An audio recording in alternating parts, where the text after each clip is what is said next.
Your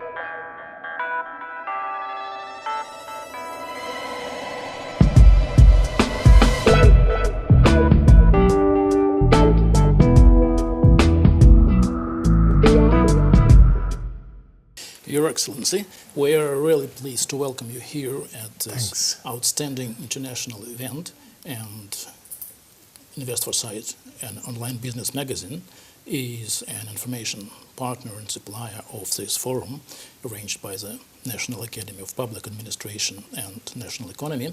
And just to start with, what would be your opinion of the current state of economic cooperation in Europe, in particular between, well, I would guess you understand Russia, and you would probably understand Italy.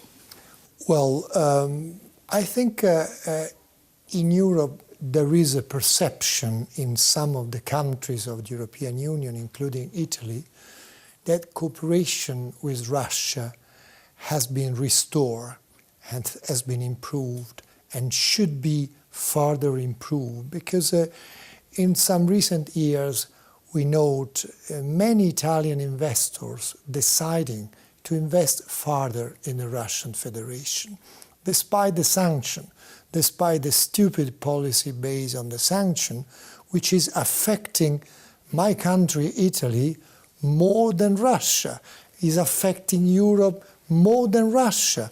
And this was a decision where others decide and we pay the price. This is why there are some countries that are rethinking about that policy. That said, we have in Europe a problem of trust vis-à-vis Russian Federation. It's undeniable.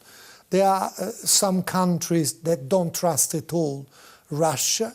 We, not only Italians, but other countries as well, consider on the contrary that if you want to try to restore the global order, we have to cooperate instead of promote confrontation with Russian Federation. I just mentioned in the round table, in the presence of the Prime Minister, I just mentioned the chaos in broader Middle East, or the energy security policy worldwide, or the divisions of European countries on migration. All those elements make even more important a cooperation with Russia. The Prime Minister of Russia just said that Russia is open to restore cooperation provided there is a new trust. This is a problem of trust, and in my view there is also a problem of leadership.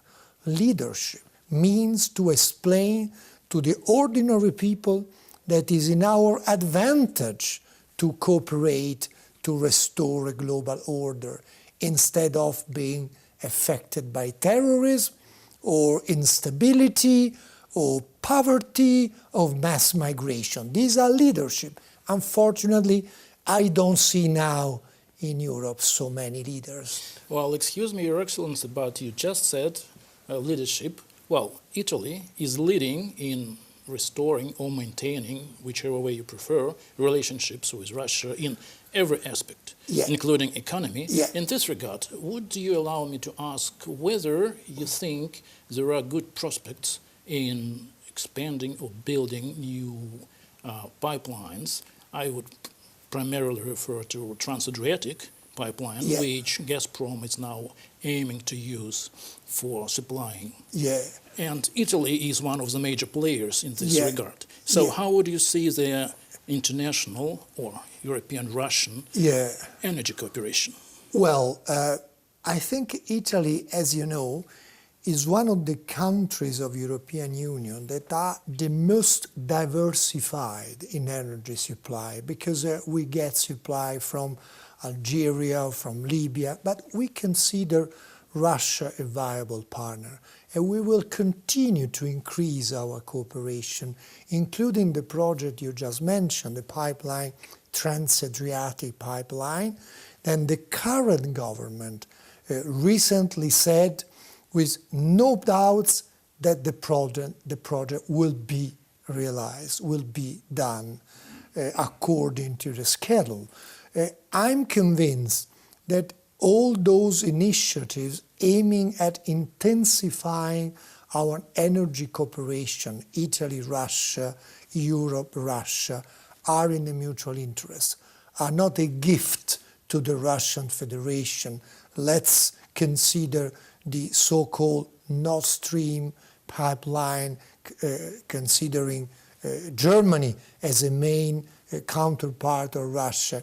Despite all the criticism, despite all those protesting about also that problem, that project will go ahead. So I think it is in a mutual interest to be diversified, as it is Italy, with the countries in Mediterranean, in the Arab continent. Maybe Libya is a difficult moment, Algeria or Egypt, but keeping Russia as a stable and viable partner. I think the current government of Italy is very firm in that direction. And therefore, would you think that the third energy package is serving the interests of both sides? I think yes. I think we need, for example, Italy investing very much in renewable energy. We consider this is one part, one piece of our future. But as a matter of fact, we need gas and we need oil. So those energy packages are in the mutual benefit, in the mutual advantage. I repeat, it's not a gift to the Russian Federation. I think also security of supply is very important. I remember when I was foreign minister of Italy, during one of the crises between Russia and Ukraine, suddenly Slovakia and Slovenia remained in the dark. And we were, as Italy, obliged to intervene suddenly to help Slovenia and Slovakia. Slovakia closed for 2 weeks. Skoda factory. I remember myself. So this is the element demonstrating how is in the mutual benefit to guarantee this security of energy strategy.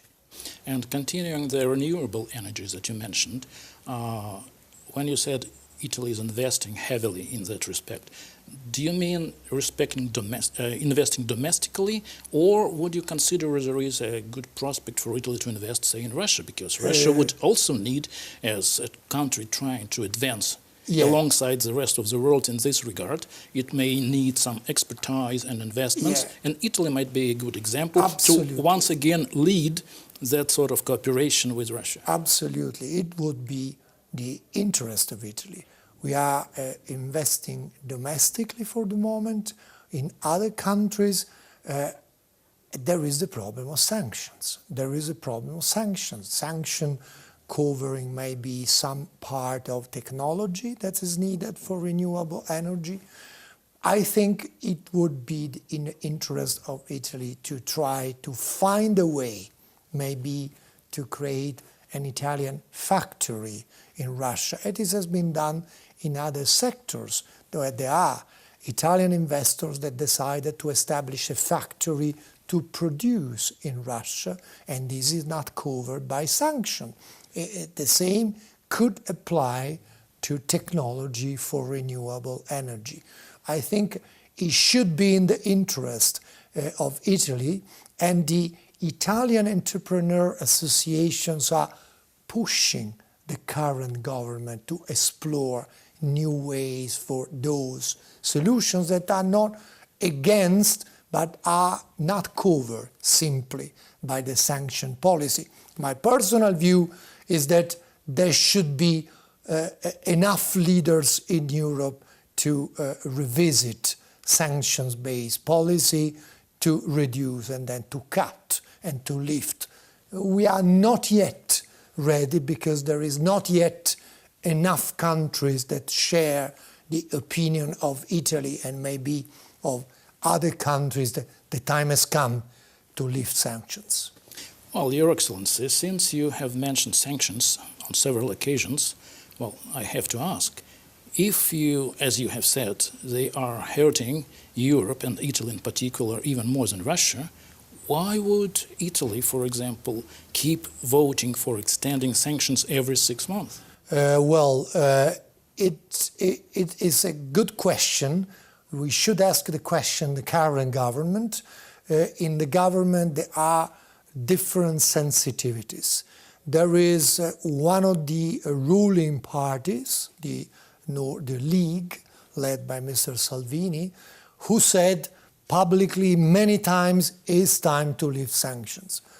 Others have different sensitivities, and maybe there could have been some, I would say, political compromise to go ahead for a while with the sanction, having in return something good for Italy.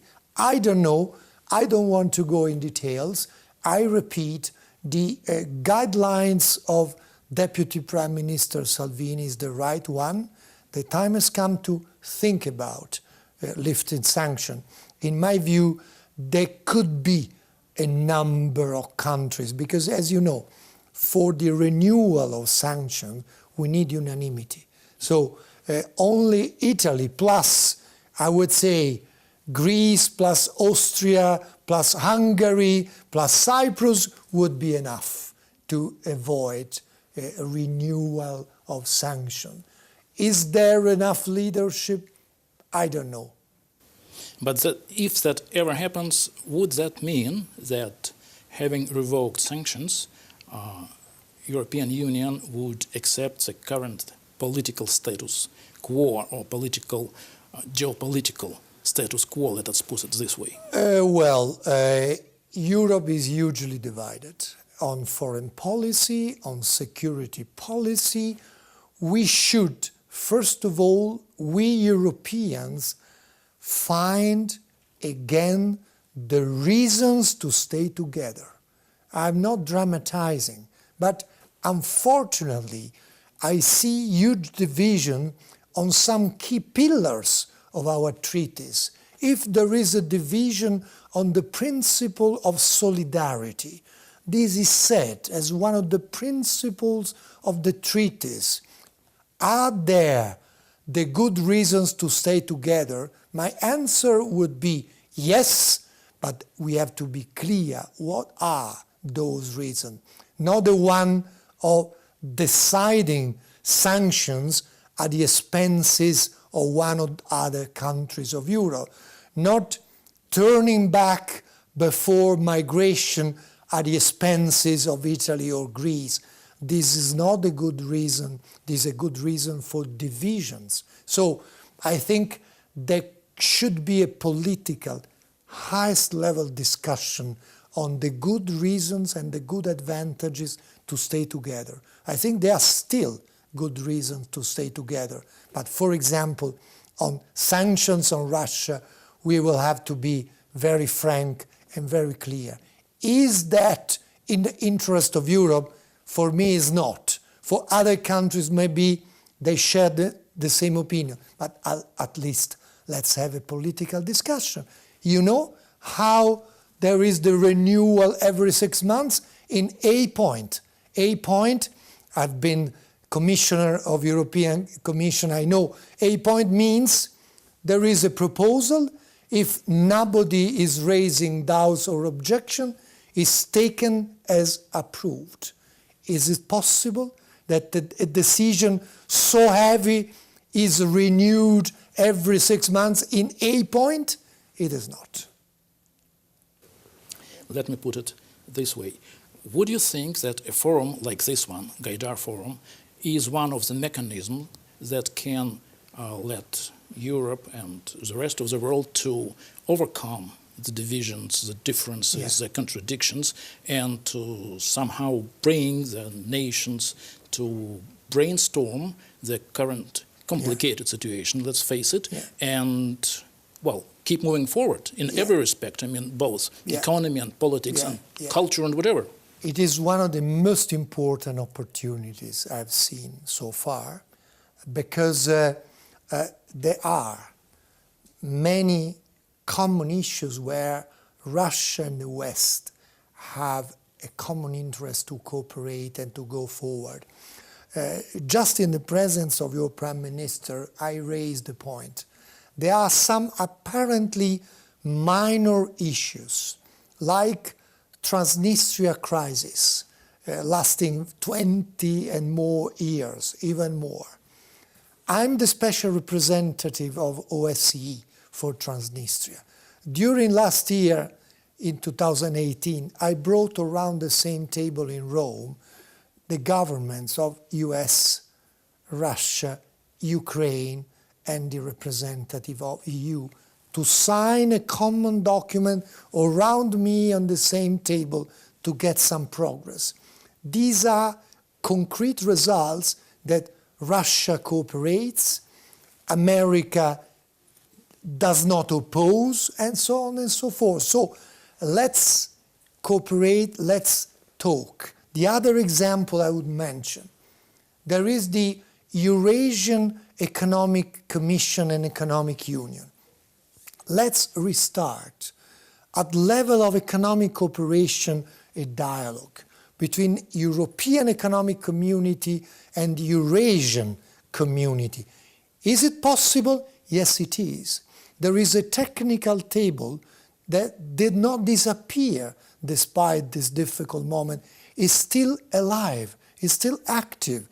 And is it possible in that context to revitalize some European project to promote people-to-people contact between Europe and Russia? Small enterprises to small enterprises have direct contact and prepare new projects. Italy has a long-standing tradition in small and medium enterprises district. We have decided also to establish in the east of the Balkans and even here in Russia. Why don't we restart? They are not highly political projects, but they are the goodwill to restore a dialogue. Guider Forum is the good example where we can talk about these concrete proposals. Therefore, I take it that you say that the major driving force behind any cooperation and any restoration, renovation, or relaunch of relationship is economy, public, and only after that comes politics and everything else. Driven by leadership. Exactly. If there is no leadership, nothing is possible. Thank you very much, Your Excellency, for your extraordinary opinions. We appreciate your participation in the forum and are looking forward to seeing you again here and, well, just being a guest of not just this forum, but maybe of our online magazine as well. I'm also ad honorem doctor in this academy.